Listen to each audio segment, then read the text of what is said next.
Welcome back to another edition of the MMA Strategy Show right here on Awesemo.com.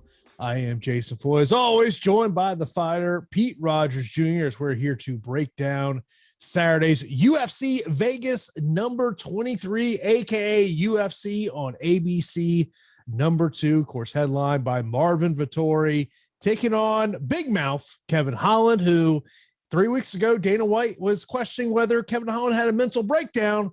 But hey, Darren Till's out of the fight. Hey, Big Mouth, you want to fight? Yeah, right. Welcome to MMA in 2021, Pete. Yeah, I mean, it's people in Vegas taking fights, people that have just, most recently competed, being able to hop on situations and take advantage of a situation like this. And, Kevin Holland's always down to fight, so we have to definitely give him credit for that.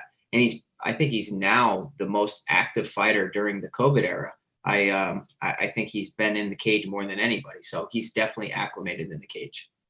Yeah, it's going to be an interesting matchup. Of course, we are going to break that one down for you. Breakdown. We got 14 fights, at least as we do this show on Thursday evening.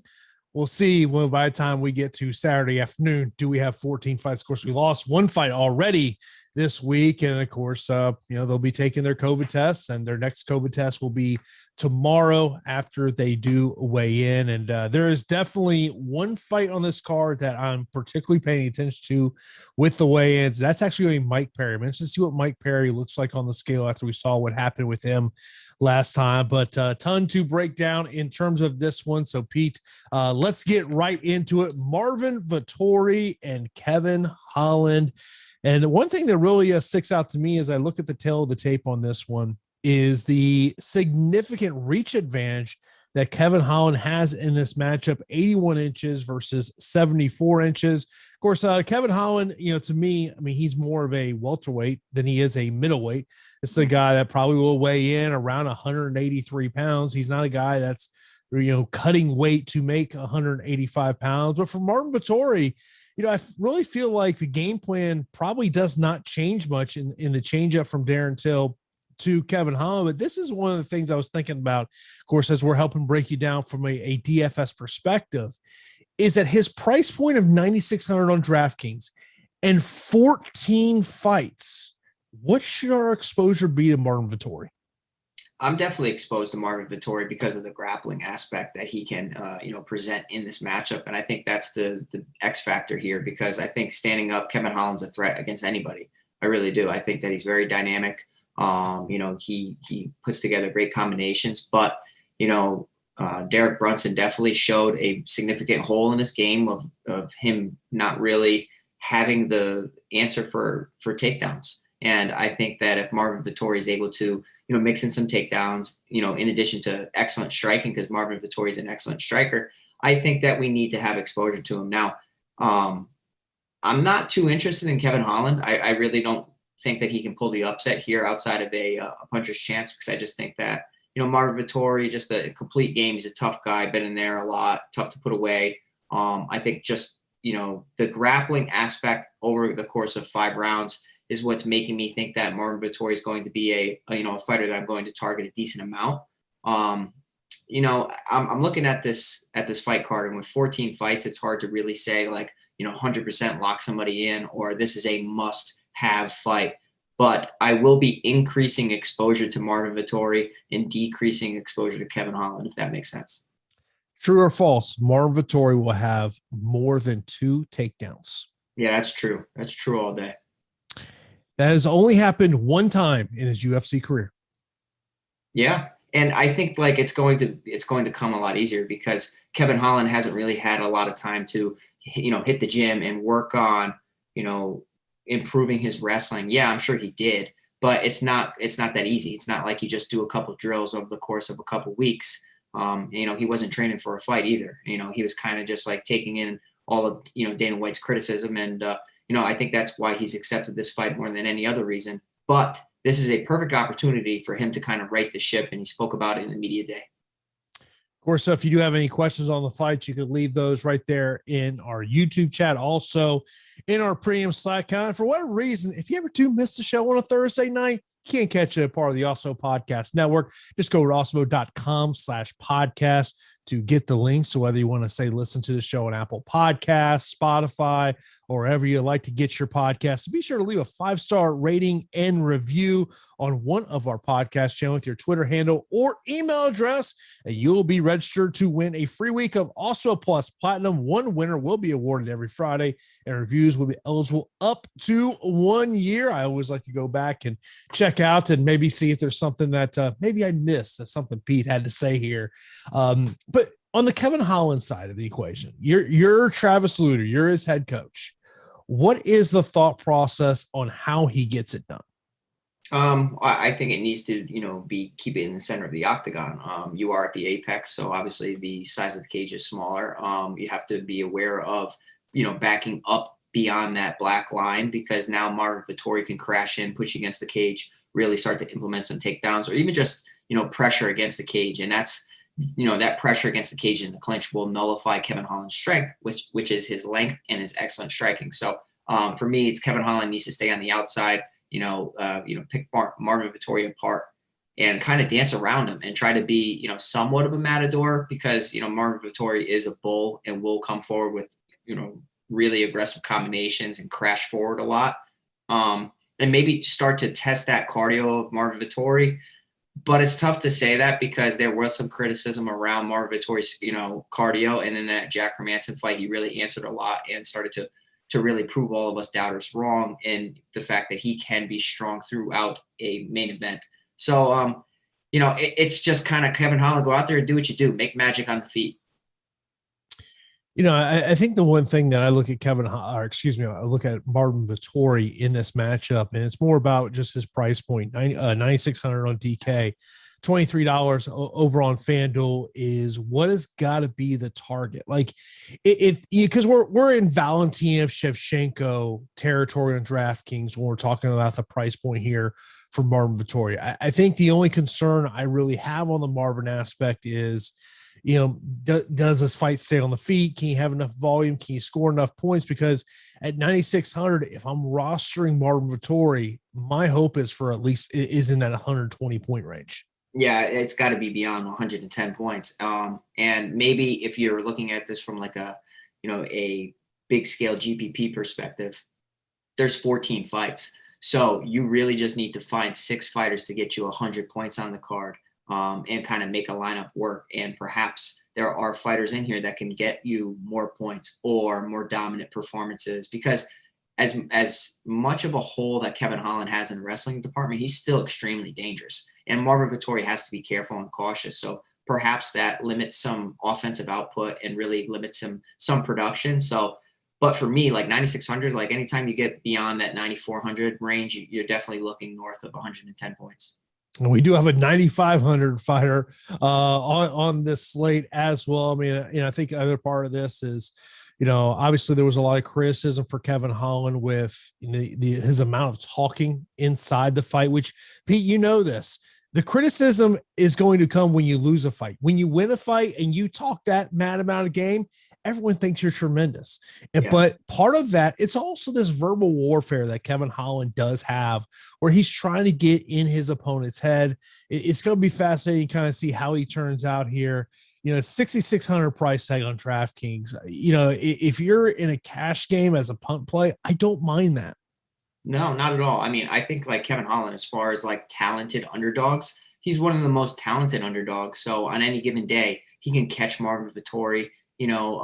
Maybe, his strategy would definitely be probably try to catch him within the first 3 rounds, because I think the longer this fight goes, the more that really plays into Marvin Vettori's hands for having a full training camp. But as far as talented underdogs, Kevin Holland is definitely, one of the most talented, if not the most talented underdog. Now, when you're talking about talented folks, we got a talented team over here at Awesemo.com. Of course, we got shows for you each and every day. Of course, myself and Pete, we are here for the next hour.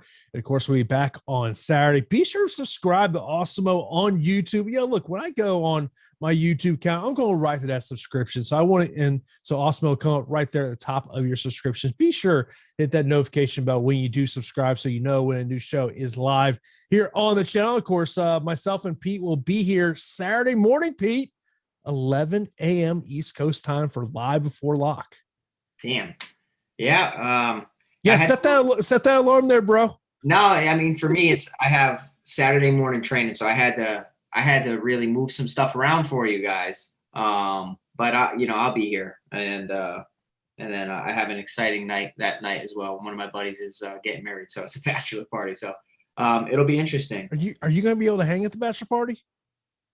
I don't even know if I'll be. I'll are you the designated driver? Is that what this is? Usually I am, honestly. Like usually I'm the sober Sally and kind of just making sure like everybody's good. We got to go someplace. I got you guys.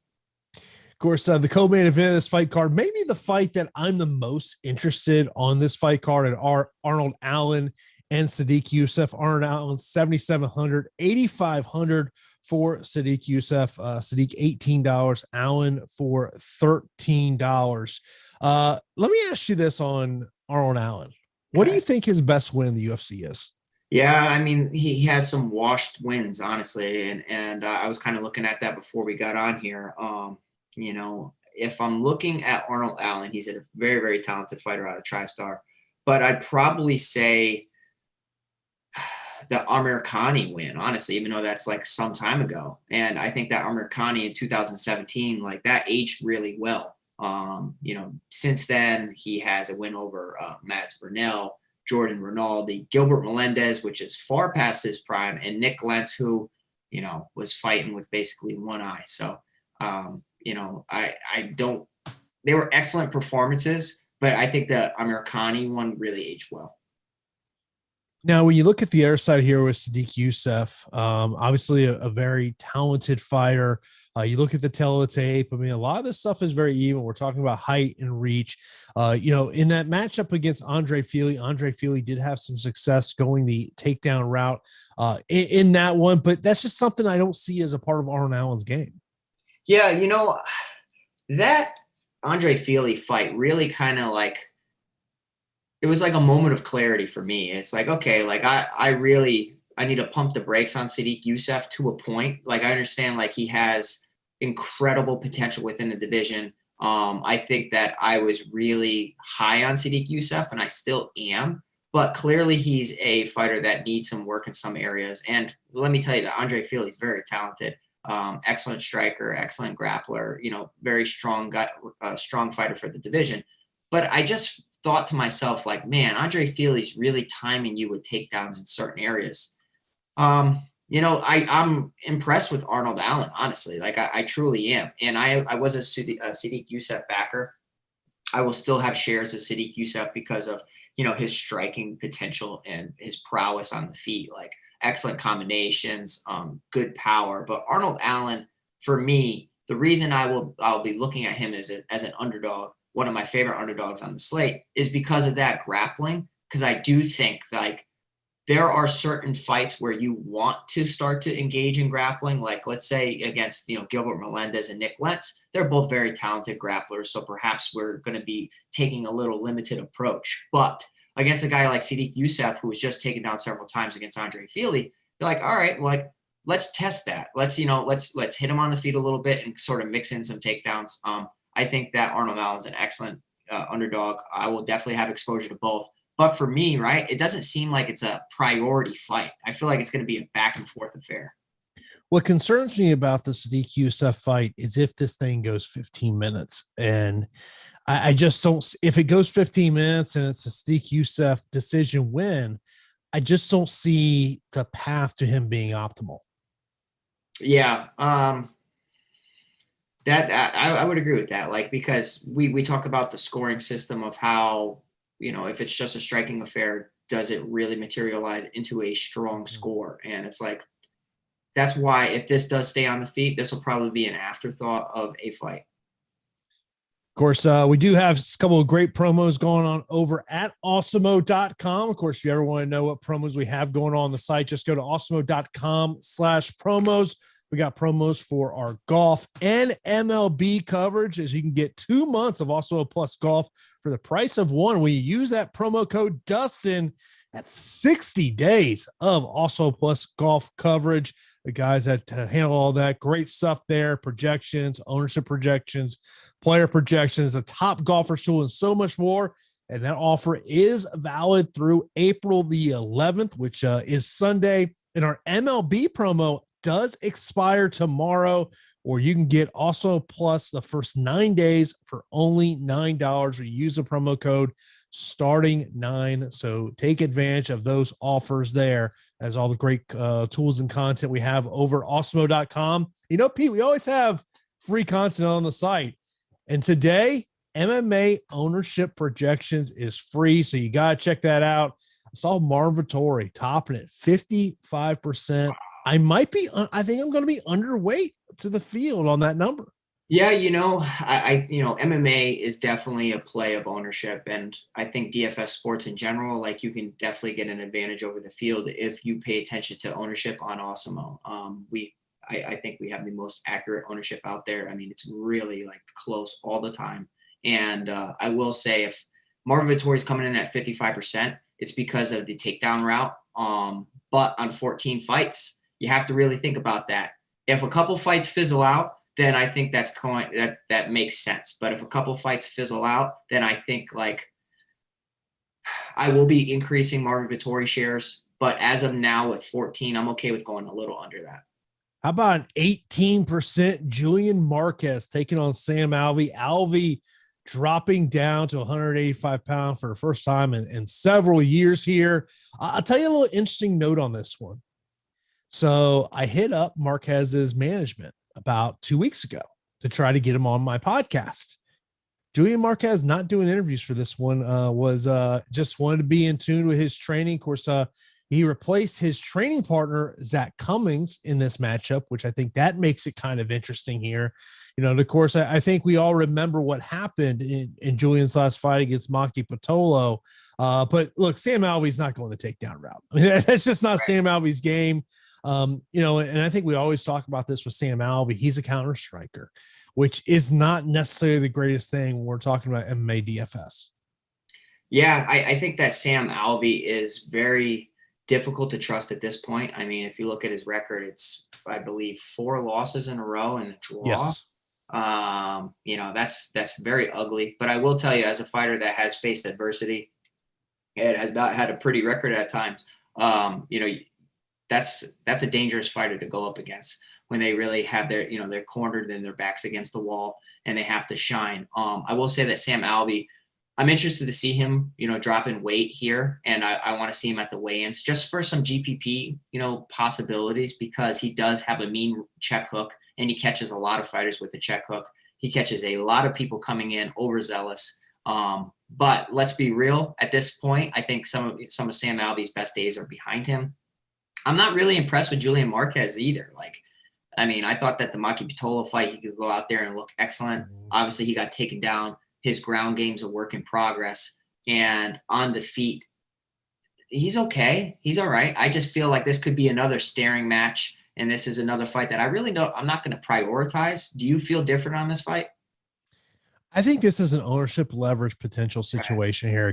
So as you look at the ownership and looking at all the 9,000 fighters, it is by far Julian Marquez is the lowest at right now, as we sit here on a Thursday evening, at 18%. The next lowest would be Mma at 22%. So Marquez has that potential. But what concerns me is the fighting style of Sam Alvey. Is he just tough enough to where he doesn't get finished, and potentially Julian Marquez does not? But I think when we're talking about trying to leverage ownership, that is a number that does looks sexy to me in a way, just because I could get a little leverage on the field when we're talking about, one of the biggest betting favorites on this card that potentially we're getting at under 20% ownership. Yeah, I would agree with you. I mean, anytime you can get a massive favorite for low ownership, definitely take advantage of it. It's just the style of this fight where it's going to be a back and forth, low output fight. I will say that Smiling Sam is difficult to put away at sometimes, but Jimmy Crute, Antonio Ruggiero Nogueira were able to put him away. I just don't really look at Julian Marquez and say, I don't know. I know that he has a lot of finishes, but to me, he doesn't seem like an incredible striker. I understand that he's talented and he's good. But, I think it's going to go the distance. Yeah, I mean, it's Sam Alvey, turns 35 here next month. That is another guy I think very interesting to look at him on the scale tomorrow. What he does look like, I think it's obviously a big advantage. The fact that James Krause has been preparing for multiple weeks to take on Sam Alvey as the head coach here of Julian Marquez. So,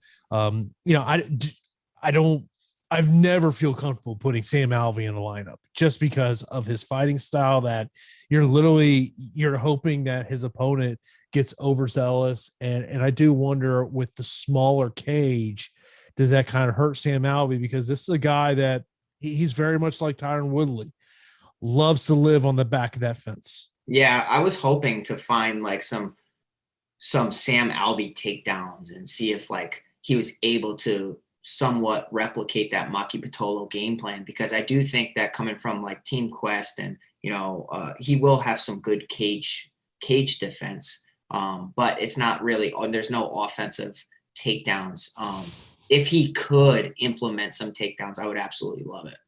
One fight where he got to take down the UFC. One fight. This is a guy who's been in the UFC since 2014. Yeah, that one fight against Prashnio, where he won in the first round via knockout. He got to take down that fight. Yeah, I was trying.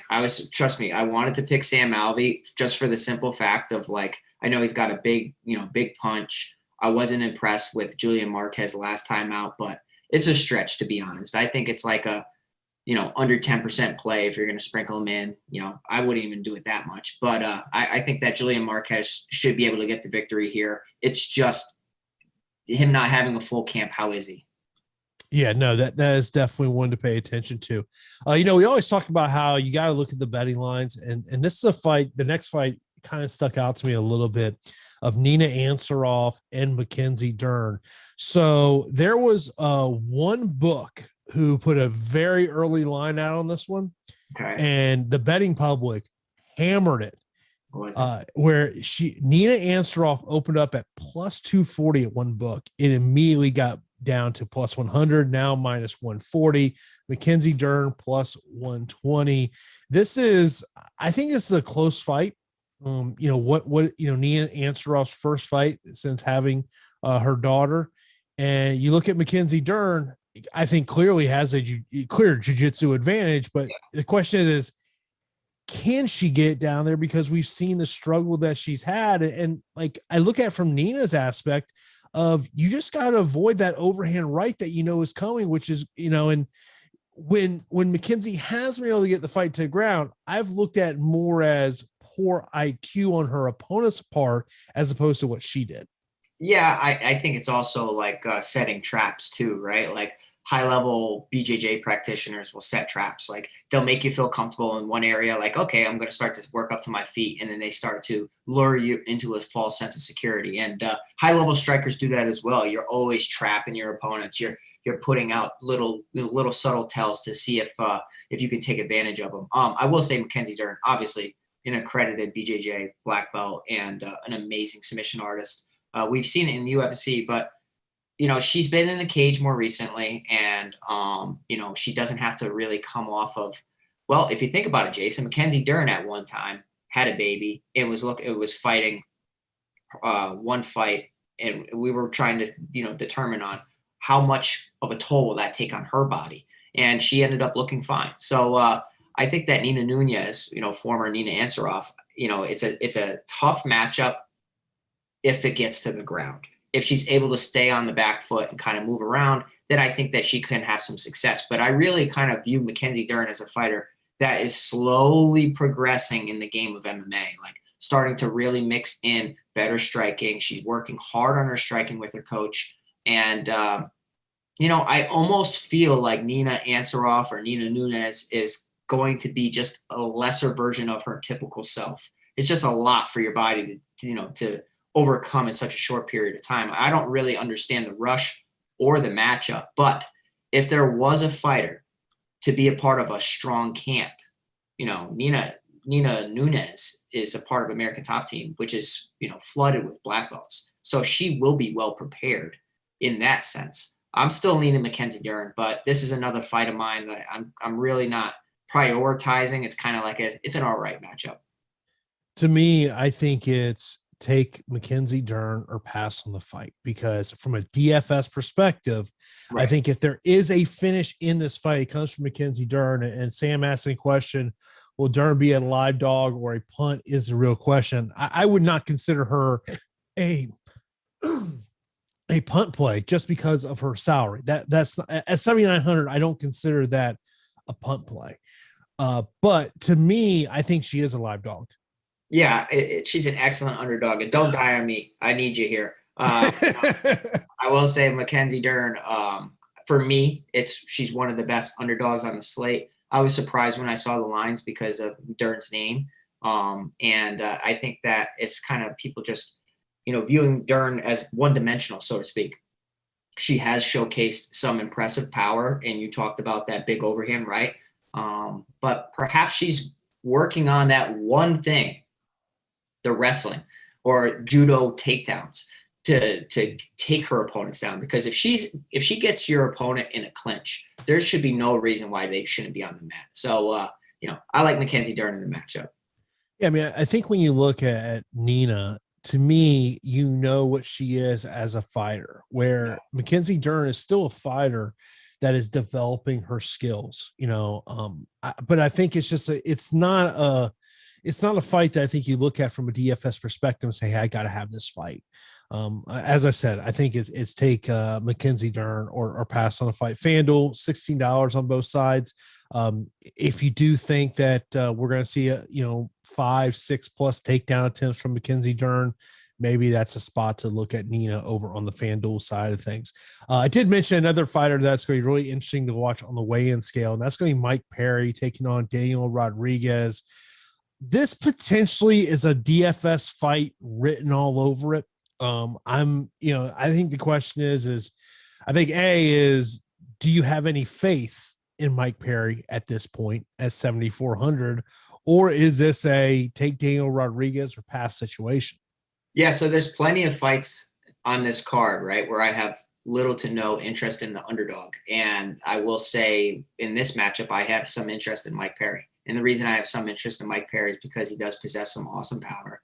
We did see Daniel Rodriguez rock, not in his last bout, but in the previous bout. If Mike Perry is able to really make some adjustments at MMA Masters, now he has a kid, which definitely will, increase your motivation. He's just going to be at a technical disadvantage in this fight. He really is. He's fighting a high volume southpaw who can mix in takedowns as well as, significant output. So I think he's going to constantly keep Mike Perry guessing. But I will say that Mike Perry might come in more prepared than ever, because Perry literally trained himself in a lot of these fights, didn't take his career seriously. And, I feel like Perry's nutrition in this fight, we'll have to see at the weigh-ins, but from what he's saying, his nutrition, his sparring, his training has been more serious now than ever. So he's definitely an underdog to consider. I think as a low, like a long shot, he's definitely in consideration. But for me, it's Daniel Rodriguez. I just think there's a skill gap there. He's training at Syndicate MMA a lot for this fight. With Cowboy a lot. I know that they kind of paired up for their upcoming bouts, and Daniel Rodriguez is just talented, and I like his submission game too. So it's very sneaky. He's got that 10th Planet BJJ as in his back pocket if things get squirrely on the ground. So it's a fight that I am actually interested in for a DFS perspective, and we'll have shares of both. Of course, this show is sponsored by Monkey Knife Fights. And of course, you see it right there at the top of the screen. Be sure to use that promo code Awesemo. You get an instant first match deposit up to $50. Of course, they're about player props. And let me just mention a little more or less from Monkey Knife Fight in terms of this one. Daniel Rodriguez, 65.5 significant strikes.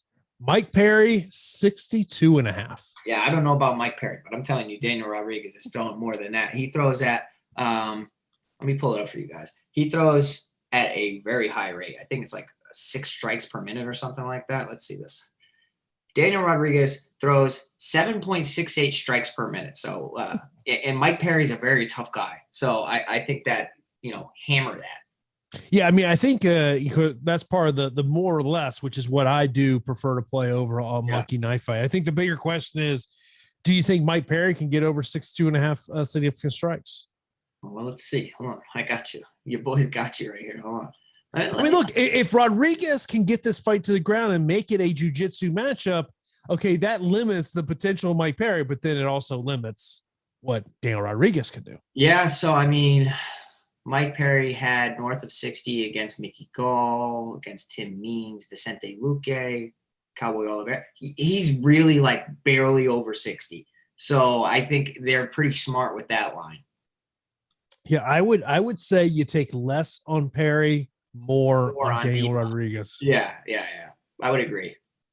Yeah, I would say the one thing about those player prop contests, you gotta be looking. We always want to click more. We always want to do that. You gotta look less sometimes. You gotta look less. Okay, so just to kind of throw this out there as the last thing about that, Daniel Rodriguez absorbs 6.12 strikes per minute. So now you got to think about Mike Perry's output. Perhaps Daniel Rodriguez is a little bit more hittable than other opponents.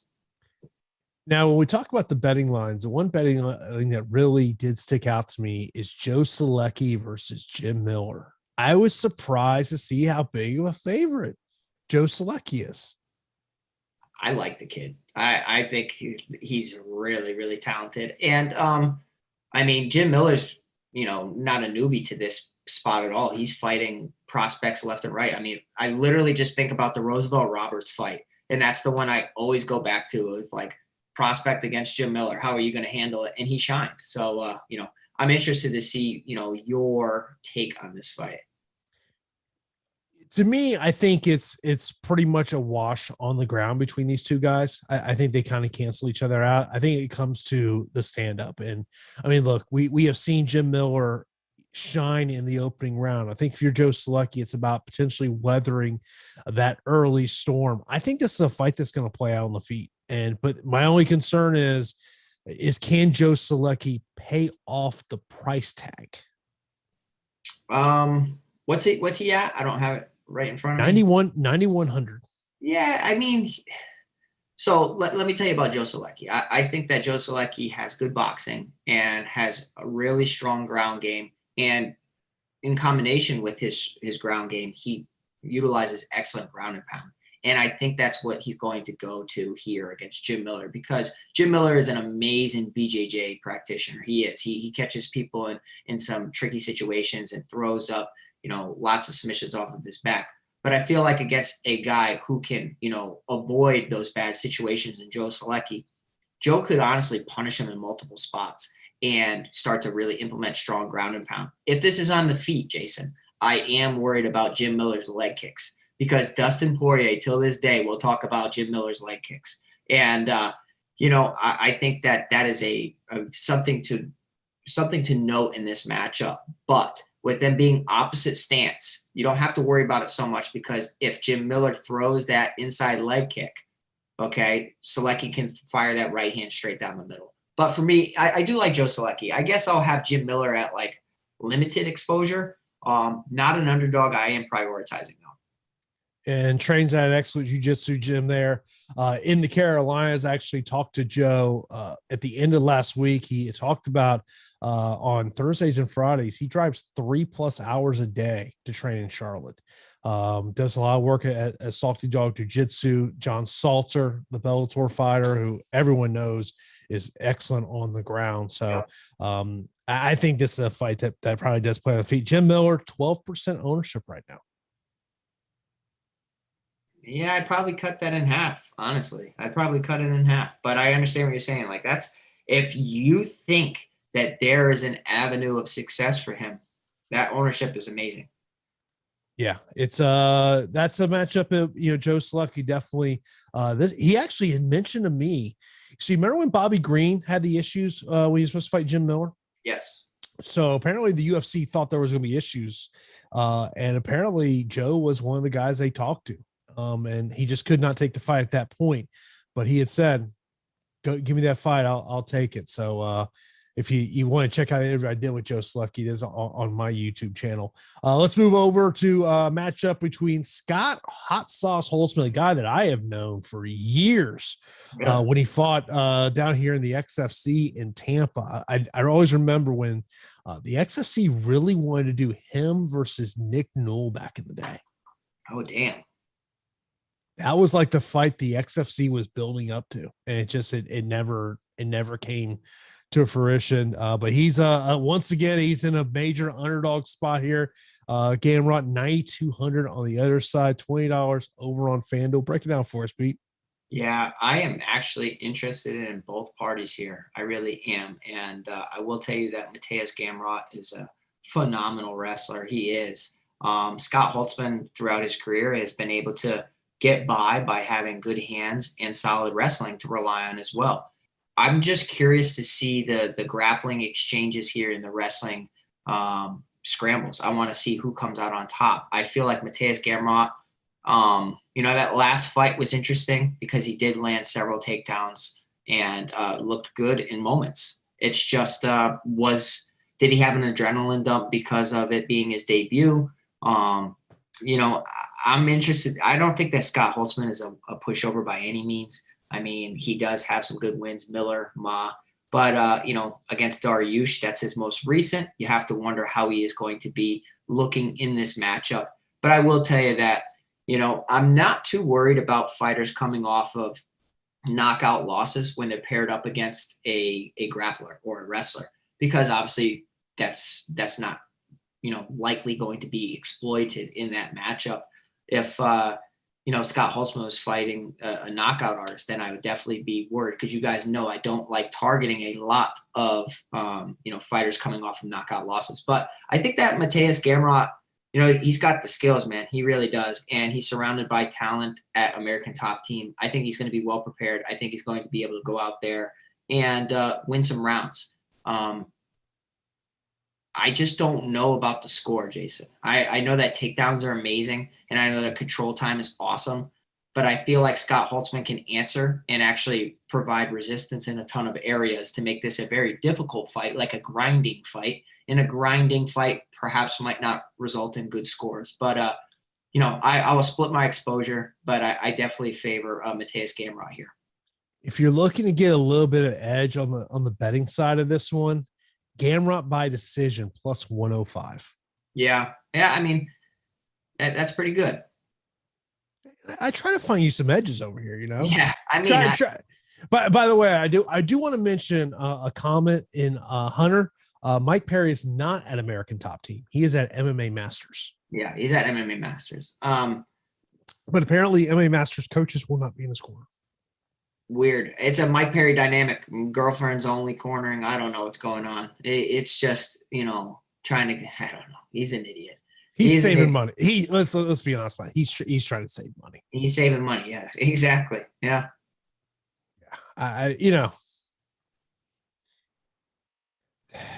There is some weird things I've seen in MMA, Pete.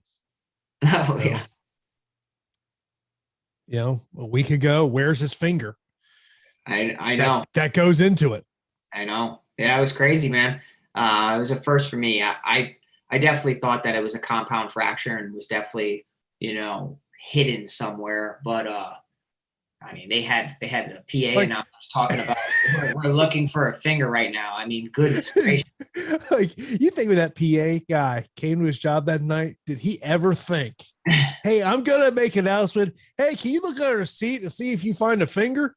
The only thing, right, is if his finger actually came off, I feel like the amount of blood would have been ridiculous. And there was blood, but it wasn't like you just snapped and lost a finger type of blood. So, compound fracture, it was ugly for sure, but MMA is always keeping us on our toes.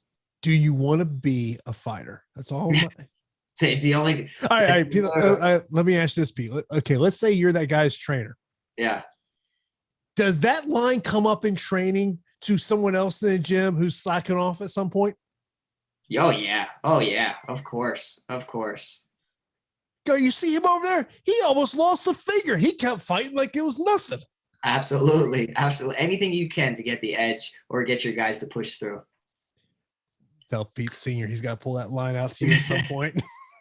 So, when PJ is slacking off in trading, just pull up that picture. Like, let's get a big poster on it for Pete. Yeah, right.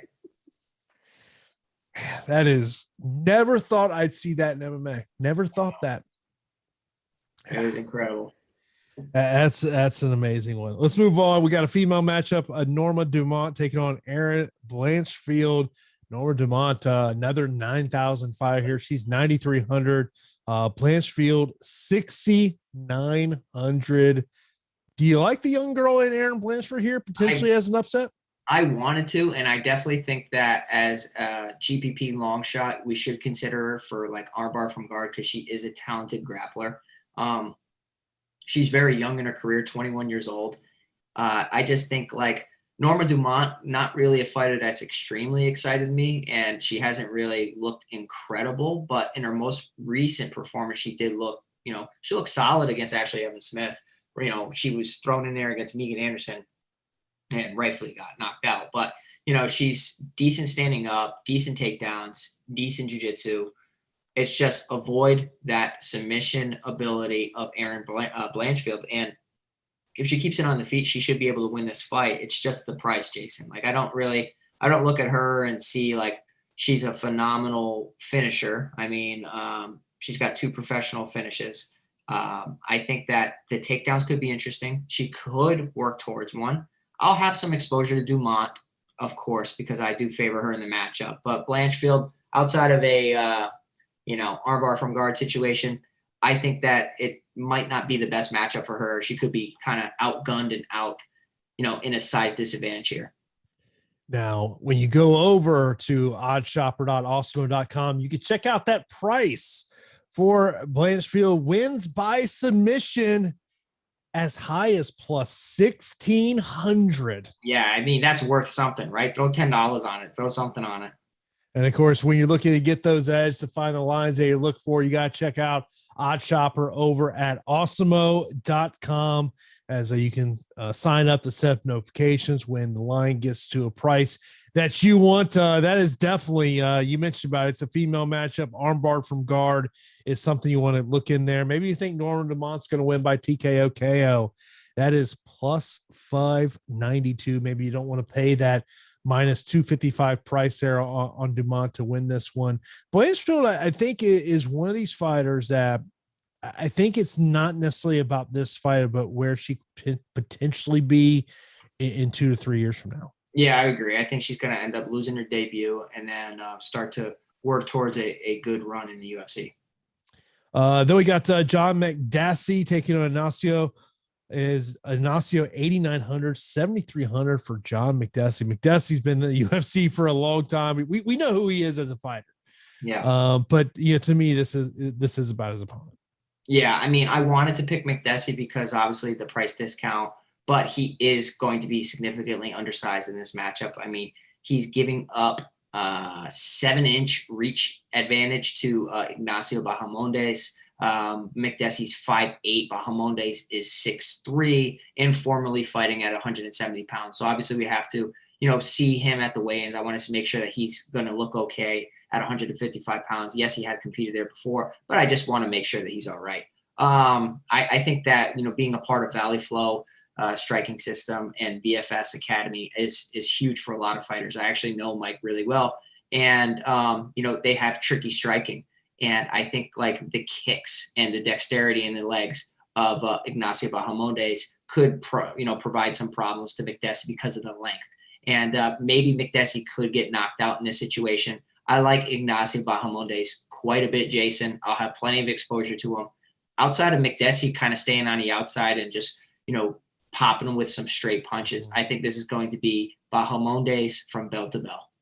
Yeah, I'm with you on that one. Then we got a heavyweight matchup. Jorgen De Castro taking on a man that the last time we saw him, Pete, was back at UFC Fight Night 93, September the 3rd, 2016. Your headliner for that night, Pete, Andre Arlovsky and Josh Barnett. Oh my gosh. Wow. Okay. So with this matchup, right, we have Jorgen De Castro, who we know and has let us down in some situations, and also, shown off some impressive power, some excellent low kicks. But going up against a guy that's been absent from the gym not the gym, but absent from competition for so long, that is tricky. And the reason that's tricky is because, you could see somebody come in there looking completely different than the last time out. He could have been working extensively for these past 5 years on something. He could be a brand new fighter, or he could be doing it for a paycheck. I don't know, but I will tell you that I think that Jorgen De Castro is striking for, the division of mixing in strong kicks is something that can be a problem for a lot of fighters. And I do favor Jorgen De Castro in the matchup. Of course, Jorgen's lost back-to-back fights via decision. We look at the price point here, 9,400. That price tag, he's got to win by finish. Yeah, but it is heavyweight, right? With the leg kicks, the guy's been absent for 5-6 years. Where's he really at now? Where's he really at? He's 37 now. What has he been doing?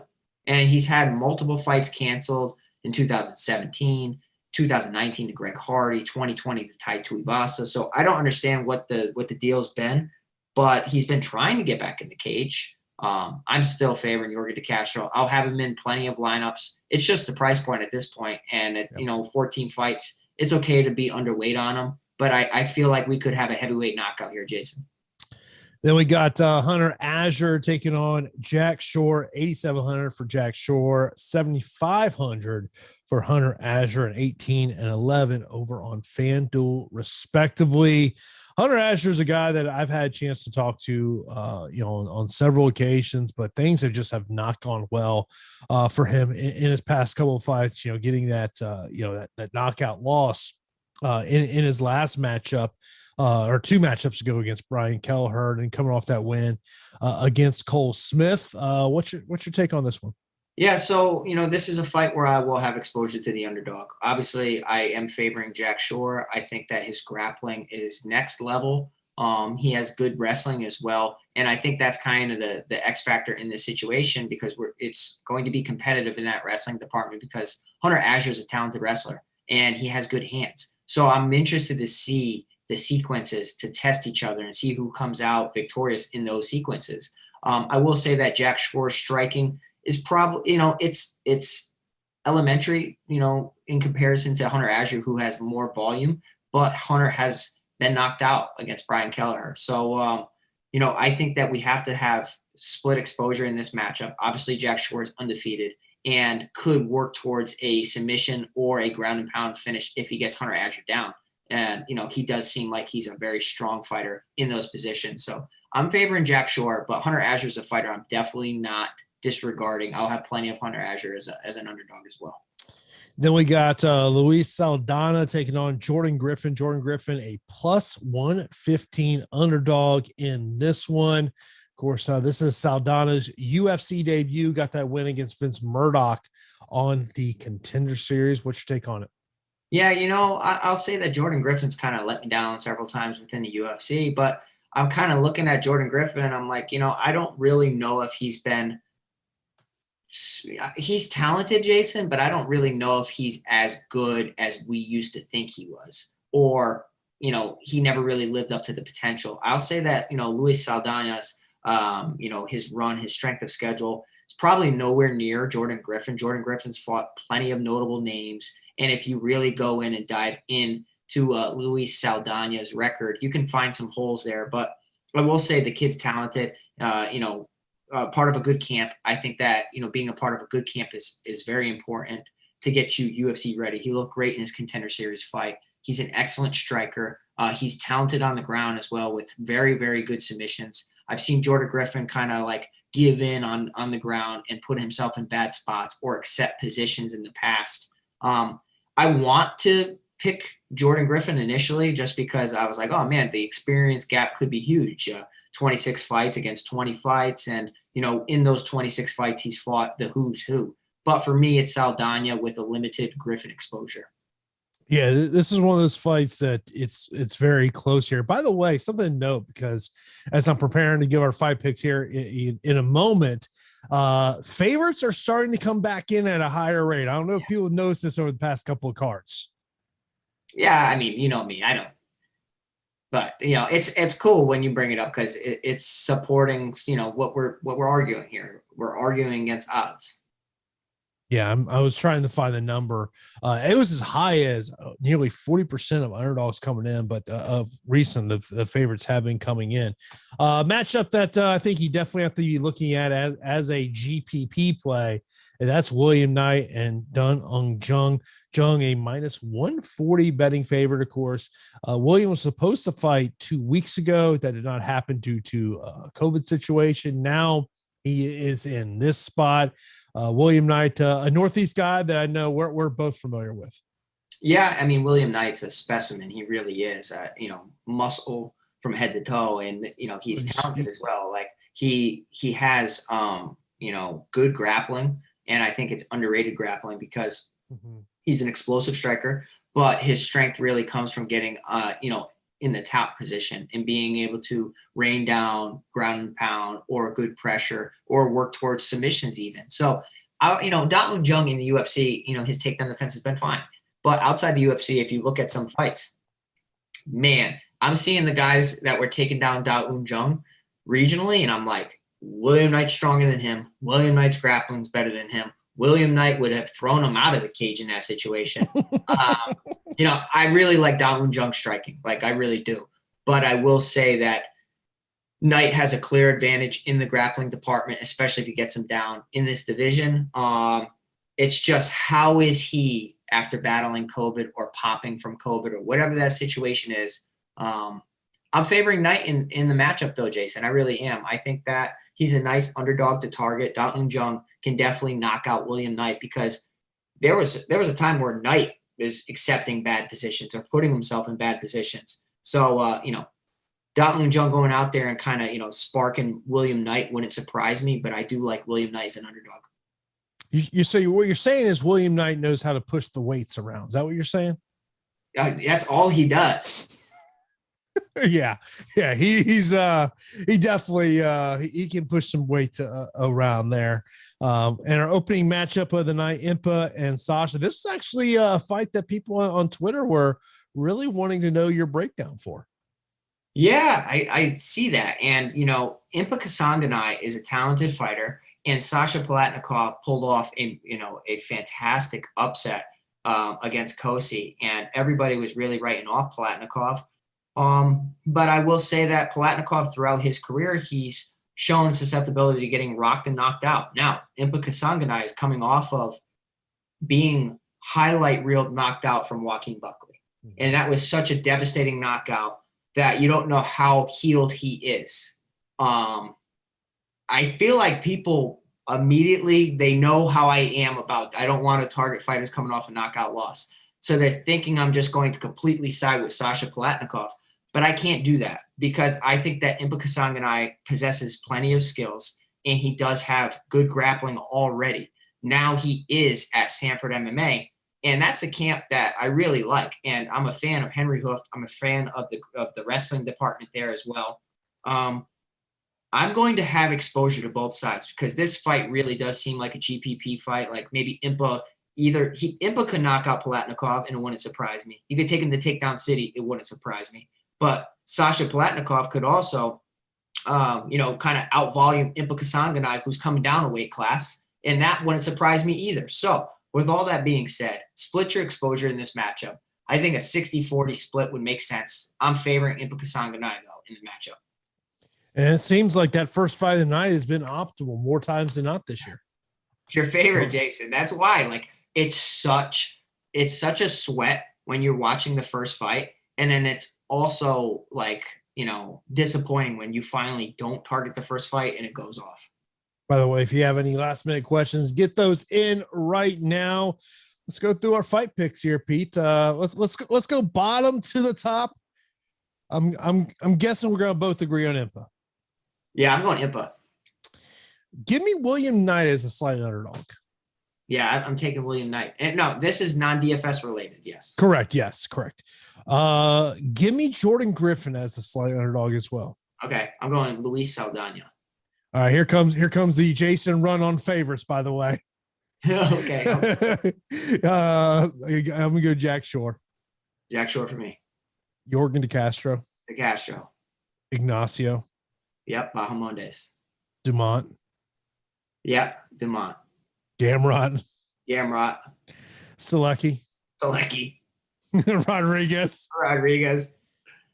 Give me Mackenzie Dern as the underdog. Yeah, Mackenzie Dern too. Wow. And then I've got the favorites in the last 3 fights: Marquez, Youssef, and Vettori. I have Marquez, Allen, and Vettori. I actually don't mind Arnold Allen. I like him quite a bit. Yeah, that's an interesting one. Of course, be sure to catch us back here on Saturday for Live Before Lock. Samuel, appreciate you with the super chat with his usual questions: top 2 cash, GPP, underdogs, MVP, and champions, inside the distance, and who will break the slate. In terms of breaking the slate, it's got to start with Marvin Vettori with the potential of multiple takedown attempts. I mean, does it? I think he could get multiple takedown attempts and maybe not even pay off his salary. I think he's the obvious cash play. As far as who will break the slate, it could be Joe Salecki. Interesting one. Top 2 cash. Vettori for me. Such a high price, though. Yeah, but in cash, you just want safety. And I think like the 5 rounds, it's not like he's in a 3-round fight. I will say, I almost said De Castro. No, I like Salecki a lot. I'm going to go Salecki and Vettori for cash. How about Daniel Rodriguez as a top 2 cash play? Okay, I don't hate it. That's more going against Mike Perry than anything else. In terms of underdogs, I mentioned about some underdogs I like. I think in terms of GPP, Mackenzie Dern, I think it is an underdog to look at just because of the potential there of a finish. And then I would label William Knight plus 120 once again as a GPP underdog play. Yeah. For me, I would agree with that. Dern, Allen, Knight, those are the underdogs that I'm considering. We can give you some MVP champions. I did look on Super Draft before the show. They did not have any of the multipliers out there. In terms of champions, I think it's going to be some names that we mentioned there. Marvin Vettori, $23, I think is one. Salecki, I think that could be an interesting one potentially if you get some low ownership as an MVP. Yeah, I like Salecki, man. I'm telling you, I think like this is a nice fight for him. Inside the distance pick, I'll go to Castro. That's cheating. I'm going to say Salecki. I didn't know we had a no cheat rule. I'm saying Salecki inside the distance. Look, okay. Like you've never grabbed the fence. I haven't. I should have. I should have. Some of my losses would be wins right now. Hey, look, because they're only going to give you a warning the first time you grab it. Honestly, my friend said it forever. He's like, honestly, they don't penalize you enough. You could get away with 2 fouls. You need a break, you kick them in the nuts. You anything, you grab the cage. You know what I'm saying? Like, I mean, look, you could always do the trifecta. Grab the fence, poke him in the eye, kick him in the groin. That we got to find fighters we have to see if a trifecta has happened in a fight. I'm sure it has. Oh, I guarantee it has. That's awesome. We have to figure that out. Yeah. So that's all of Samuel's questions. I appreciate Samuel there in the chat. How much am I having on the first fight? Well, I haven't done any of my lineups yet. I would imagine I will probably on Impa. I'll probably be. I would imagine I'll be in the 20% range. It's hard to have a high ownership with so many fights, but that first fight really kind of stands out to me. So for all of our premium members at Awesemo, we have the MMA Pro Plays pick. Just a little tip. I do those after the show, after I hear what Pete has to say. Then I can kind of figure out how I want to rank my guys there. So that's a little hat tip to you, of course, how it works over here. Russell, best low cost FanDuel option under $12. So are we I guess question would be is, are we talking $11 chewing under, or are we including $12? Let's just say we include $12.